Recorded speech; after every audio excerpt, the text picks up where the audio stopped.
The Defense Intelligence Agency Reports on UFOs, Part 3. In 1985, the Defense Intelligence Agency released 139 pages of UFO-related reports. Here is some information related to those released files. In this segment, we will hear about events that took place in New Zealand, Argentina, and Project Moondust. Project Moondust. Of the 139 pages of DIA documents now released, 4 contain intriguing references to Project Moondust. This project was, and possibly still is, a foreign space debris program of the U.S. Air Force System Command's Foreign Technology Division at Wright-Patterson Air Force Base near Dayton, Ohio. And while its primary function would seem to be the recovery of missile and satellite debris, there are indications that it has been also involved in the recovery of more exotic artifacts. A UFO sighting over Agadir, Morocco on 11 and 12 January 1967, for example, led to translations of 2 articles being sent to the DIA by the U.S. Defense Attaché in Rabat, who commented, "The page 1 coverage afforded this sighting demonstrates a high level of local interest in the subject of UFOs and presages future reporting which could be valuable in pursuit of Project Moondust." Another UFO report from Morocco a couple of months later gave Project Moondust as its reference. Ray Bush has subsequently uncovered further information about the project, having filed a number of Freedom of Information requests with the CIA, DIA, Department of Defense, National Security Council, and the Air Force. Ray informed me that Project Moondust was definitely UFO-related, but no really significant documents have been released to him so far. My take: maybe Project Moondust's real purpose was UFO recovery, and its cover was satellite debris. 1965 to 1968, New Zealand.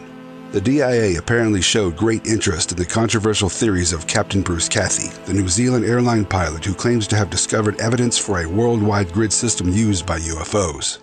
Cathie's meetings with the U.S. Defense Attachés in Wellington are documented, as well as this correspondence with them in the released DIA documents. Cathie first approached the U.S. Embassy in Washington in the mid-1960s, since which time the DIA kept a file on him. The earliest documented memo is from Colonel John Burnett, Air Attaché, the Foreign Technology Division at Wright-Patterson Air Force Base, dated 26 August 1965, from which I quote the following extract. "Captain Cathie visited with me for about 1/2 hour. I observed this New Zealander to be not only rational but intelligent and convinced that the certain UFOs he and others have seen are from outer space, probably Venus. He hesitated in expressing his beliefs of the Venus origin, explaining that it usually tended to convince people that he was a bit of a crackpot. The Foreign Technology Division responded by sending Colonel Burnett a brochure outlining the findings of the Air Force on UFOs, adding, "Since no evidence exists that these objects represent interstellar travel, there is no basis for Captain Cathie's beliefs." Despite FTD's apparent skepticism, Colonel Burnett continued to send them details of Cathie's findings and calculations for at least another year. Bruce Cathie told me that it was Colonel Burnett who revealed an intensive UFO research was carried out at Wright-Patterson Air Force Base, referred to in Cathie's second book. The scientific laboratory there, set up for the purpose, was described as a complex of buildings covering a large area and staffed by many of the world's top scientists. Experimental work was carried out 24 hours a day, 365 days a year. At one stage, Colonel Burnett asked me if I would consider a trip to America to visit the base. Naturally, I said I would, anytime they cared to put out an invitation.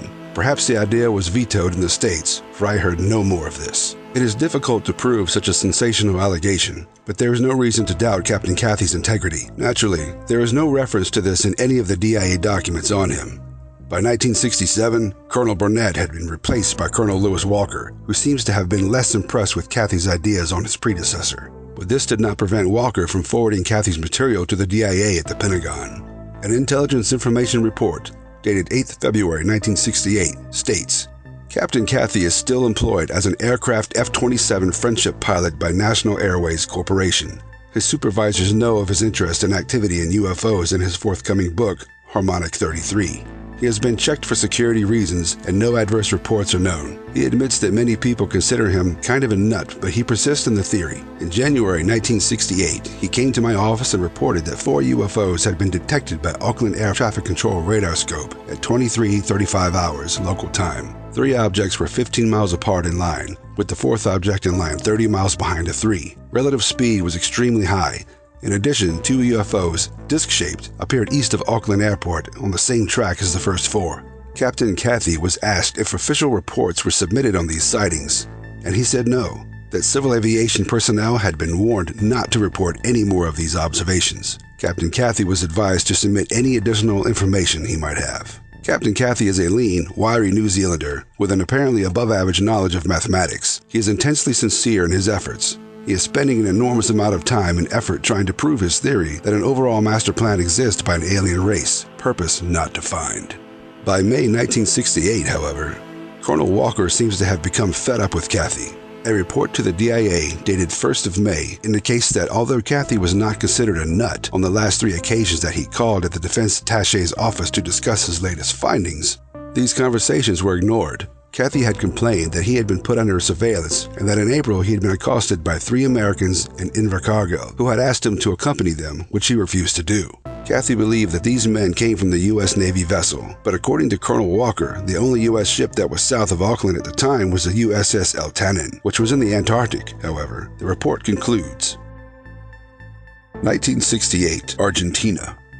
The extent of the DIA's interest in the UFO reports can be demonstrated by its efficiency in collecting news cuttings on the subject, and a wave of sightings in Argentina from June to August 1968 led to the defense attaché in Buenos Aires, Colonel Charles Griffith, forwarding no less than 23 news clippings to the Pentagon.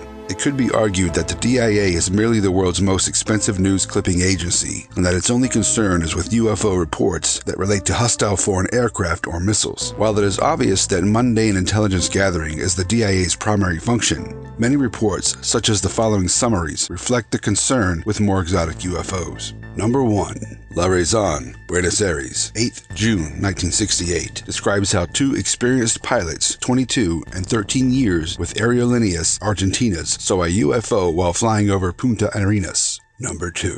Los Principos, Corboda, 5 July 68, outlines details on the invention of the geomagnetic and light detector to warn of the presence of UFOs. Second article, same source, quotes Argentine Commander-in-Chief of Navy as suggesting the Argentine Armed Forces are participating in an investigation of UFOs. Number 3.